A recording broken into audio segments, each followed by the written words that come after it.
Bon matin, traduction libre de Kenneth Wapnick sur la méditation. Donc, c'est une question qui est souvent posée par les étudiants. C'est quoi la vision du cours par rapport à la méditation ou est-ce que la méditation est une partie intégrante du cours? Parce que plusieurs étudiants qui viennent au cours arrivent de différents courants ou disciplines spirituelles où on met l'accent sur la méditation. Donc, en vérité, la méditation n'est pas un aspect signifiant dans le processus du cours, pas de la façon dont on le conçoit typiquement. Certainement, quand on fait les leçons, le programme d'entraînement d'un an, une partie intégrante de presque toutes les leçons est une certaine forme de méditation, où on nous demande de s'asseoir tranquillement dès le début du livre d'exercice, parfois 2 ou 3 minutes, de s'asseoir tranquillement. Il vient même un temps où Jésus nous dit que, dans un passage à la page 153 du livre d'exercice, que 30 minutes, ça ne devient pas assez pour passer du temps avec Dieu. Donc, de passer du temps en silence, où on essaie de regarder l'esprit, parce que la recherche de l'esprit est une partie intégrante dans le processus du livre d'exercice, de rechercher dans l'esprit les obstacles, les pensées de culpabilité, de colère, d'anxiété, qui interfèrent avec le souvenir de Dieu, ça devient une façon de méditer. Et avec le temps, notre esprit devient plus calme, plus silencieux, et on nous demande alors juste de rester, s'asseoir calmement, et de laisser les pensées du livre d'exercice, les pensées de Dieu lui-même venir à nous.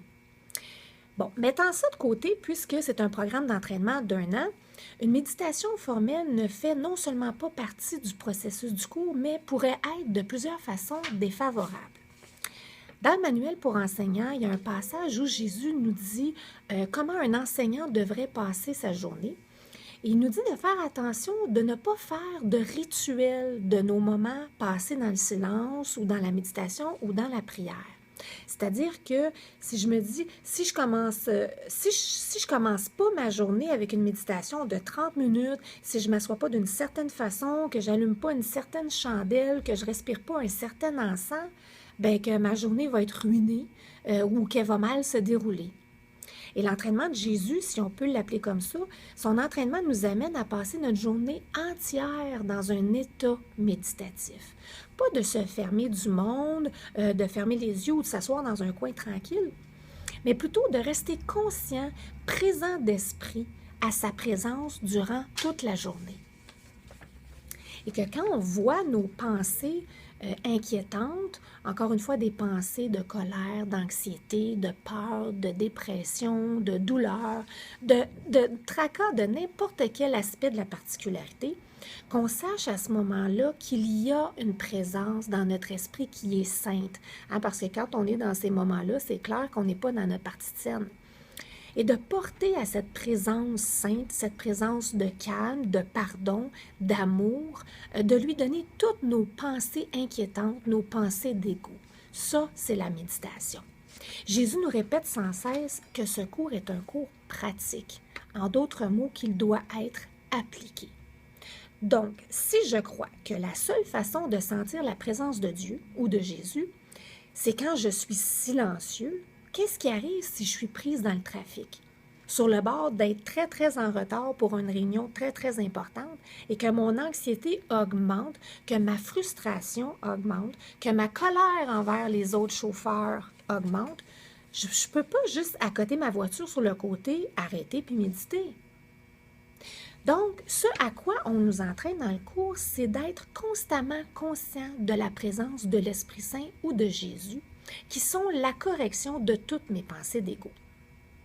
Alors, si je suis prise dans le trafic ou prise dans une réunion qui me fait remonter beaucoup d'anxiété, de colère et que je ne peux pas m'excuser puis sortir pour être tranquille, je sais maintenant que je peux être calme dans le milieu de la tourmente, dans le milieu du trafic ou dans le milieu de ce qui se passe dans le monde, je peux être calme, quiète. Avec les mots d'une leçon, je peux voir la paix au lieu de cela. Et je peux voir la paix au lieu de cela, car la paix est toujours dans mon esprit.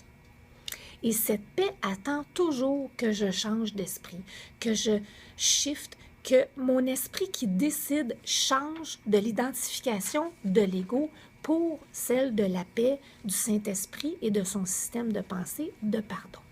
Donc, à la base, ce n'est pas un cours sur la méditation. En fait, au chapitre 18, la section « Je n'ai pas besoin de faire quoi que ce soit » s'adresse spécifiquement à ça, où Jésus nous dit « Ce n'est pas un cours sur la méditation ou sur la contemplation. Excusez-moi. Il ne s'oppose certainement pas à ce qu'on médite. Si c'est aidant pour nous, ça serait fou. Tout ce qu'il dit, c'est de ne pas faire une relation particulière avec la méditation.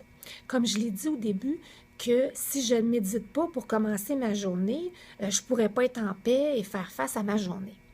Donc, l'entraînement, encore une fois, est de rester présent d'esprit dans un état méditatif du début de la journée jusqu'au coucher. De rester conscient de la présence aimante de Jésus et de son système de pensée de pardon.